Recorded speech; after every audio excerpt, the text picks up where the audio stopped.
The jury in Eric Jackson's quadruple murder trial wastes no time returning a verdict Friday, finding him guilty on all counts after less than an hour of deliberations. 23 News reporter Jim Haggerty was in the courtroom when the decision came in.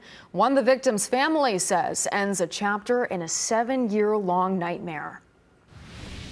We, the jury, find the defendant Eric Jackson guilty of first-degree murder.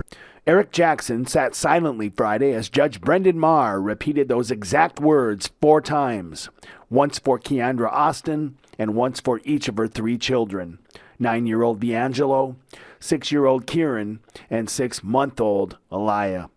We just feel like we got justice for our family. The right answers came out, and the right decision was made. Jackson acted as his own lawyer and told the jury during closing arguments that the state failed to prove that he stabbed Keandra Austin to death on September 17, 2016, then burned her house down with the children inside. There's no evidence. The only evidence they have is statements from witnesses. Prosecutors say the evidence against the 40-year-old Jackson was more than enough to convict.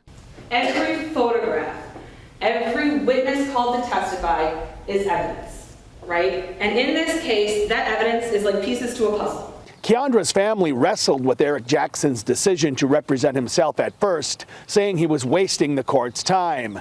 However, as the trial progressed, they were more at peace with it. I think that he did exactly what we needed him to do. Working for you in Rockford, Jim Haggerty, 23 News.